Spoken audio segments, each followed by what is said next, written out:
आप सभी को शिवरात्रि की हार्दिक शुभकामनाएं। सावन माह की कृष्ण पक्ष की चतुर्थी तिथि को सावन शिवरात्रि मनाई जाती है।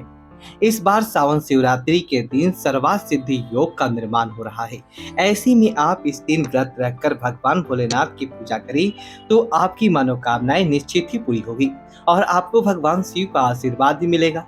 आपको बताते हैं साल 2024 में सावन शिवरात्रि कब है, पूजा का शुभ कब कब रहेगा और जो लोग निश्चितता काल में पूजा करना चाहते हो उन्हें निश्चितता काल में पूजा कब करनी चाहिए। मान्यताओं के अनुसार सावन का महीना भगवान शिव को बहुत ही प्रिय है। हिंदू धर्म में देवों के देव महादेव की आराधना करने के लिए बहुत सारे व्रत और त्योहार मनाए जाते हैं। सावन महीने में मासिक शिवरात्रि पर्व का भी विशेष पर्व है। मासिक शिवरात्रि हर माह की चतुर्थ तिथि को मनाई जाती है और सावन महीने में पड़ने वाले शिवरात्रि का सबसे अधिक महत्व है। मान्यता है कि आज के दिन ही भगवान शिव ने समुद्र मंथन के समय निकले विष का पान किया था। भगवान शिव ने लोक हित के लिए इस विष का पान किया था, जिसके बाद भोलेनाथ असहज हो गए। तभी सभी समस्त देवताओं ने भोलेनाथ पर जल अर्पित किया था ताकि विष का असर कम हो जाए। जल डालने पर भोलेनाथ की शरीर से विष का असर खत्म हो गया था। ऐसा माना जाता है कि अगर सावन महीने में पड़ने वाली शिवरात्रि के दिन शिवलिंग पर जल अर्पित किया जाए तो आपके सभी दुखों का नाश भोलेनाथ की कृपा से हो जाती है।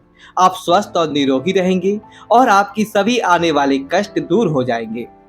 इस बार चतुर्थी का प्रारंभ 2 अगस्त शुक्रवार दोपहर 3:28 से चतुर्थी समाप्त है। इससे पहले तक तुलसी तिथि रहेगी और 3 अगस्त शनिवार को दोपहर 3:50 पर चतुर्थी तिथि समाप्त होगी। क्योंकि चतुर्थी तिथि को व्रत में भगवान शिव की पूजा रात के समय मुख्य रूप से की जाती है, इसलिए रात की पूजा का शुभ मुहूर्त 2 अगस्त से शुक्रवार को समाप्त होगा और इसीलिए इस बार सावन शिवरात्रि 2 अगस्त से शुरुआत को मनाई जाएगी। सुबह से लेकर अगले दिन तक उपवास रखा जाएगा। सावन शिवरात्रि के व्रत में प्रदोष काल में भी पूजा की जाती है और प्रदोष काल में इस दिन 2 अगस्त को शुक्रवार के दिन शाम 6:18 से 7:48 तक रहेगा। इस दिन भगवान भोलेनाथ की भक्त उपवास रखकर 4 पहरों में भी पूजा करते हैं। इस दिन प्रथम पहर की पूजा का समय रहेगा शाम 7:11 से 9:49। दूसरे पहर की पूजा का मुहूर्त रहेगा रात 9:49 से मध्यरात्रि 12:27 तक। तीसरे पहर की पूजा का शुभ मुहूर्त रहेगा मध्यरात्रि 12:27 से सुबह 3:06 तक और चौथे पहर की पूजा का शुभ मुहूर्त रहेगा 3 अगस्त शनिवार को 3:06 से 5:44 तक रहेगा। व्रत का पालन आप कर सकते हैं 3 अगस्त शनिवार को सुबह 5:44 से दोपहर 3:49 तक। शिवरात्रि के पावन पर्व पर सभी भक्तों को शिवलिंग पर जल चढ़ाना चाहिए, क्योंकि भोलेनाथ इस दिन केवल 1 लोटा जल चढ़ाने से भी प्रसन्न हो जाते हैं। इसके अलावा अगर आप इस दिन रुद्राभिषेक कर सकते हैं, पंचामृत से शिवलिंग का अभिषेक कर सकते हैं और विवाह में आ रही बाधाओं के लिए या दाम्पत्य जीवन में चल रही करवाहटों को दूर करने के लिए आपके दिन भगवान शिव सहित पार्वती की पूजा करके गठबंधन कराना चाहिए। इस तरह से फेरों के लिए गठबंधन कराया जाता है। उसी तरह से आप लाल चुनरी कालवा से 3 गांठ लगाकर उसमें आप अक्षत और थोड़े से पुष्प जरूर रखें। भगवान शिव और माता पार्वती के चरणों में अर्पित कर इस उपाय को करने से चल रही परेशानियां दूर हो जाती है। भगवान शिव को पशुपातनाथ भी कहते हैं और जो भी व्यक्ति जानवरों की सेवा करता है उस पर भी भगवान शिव की कृपा सदैव बनी रहती है। इसलिए आज का दिन विशेष रूप से जानवरों की सहायता कर सके, उनके लिए भोजन का पान की व्यवस्था कर सकते हैं। शिवरात्रि के व्रत को 2 तरह से रखा जाता है, एक तो पूरी तरह से निराहार और निर्जल रहकर, दूसरा जल और फल ग्रहण करके। इसलिए जिसकी जैसी सामर्थ्य उसके अनुसार इस व्रत को रख सकता है।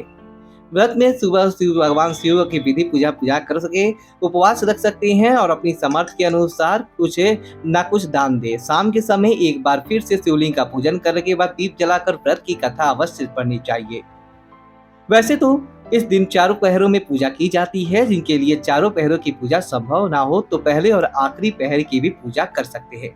कुछ बातों का ध्यान आप इस दिन रखना चाहिए, जैसे कि महाशिवरात्रि के दिन काले और नीले रंग के वस्त्र धारण करने से बचिए। हो सके तो नीले, लाल या हरे रंग के वस्त्र धारण करना शुभ रहेगा। भगवान शिव पर कभी टूटे हुए अक्षत या कटे फटे हुए बेल के पत्ते अर्पित नहीं की जाती है। साथ ही शिवलिंग पर श्रृंगार का सामान, सिंदूर या तुलसी के पत्ते भी नहीं चढ़ाने जाते हैं। बासी पुष्प भी शिवलिंग पर कभी नहीं चढ़ाने चाहिए। आज के दिन बेलपत्र सर सिर पर रखकर स्नान करने से भी कई जन्मों के पाप कट जाते हैं और इस दिन भोले वृक्ष की पूजा भी जरूर करनी चाहिए।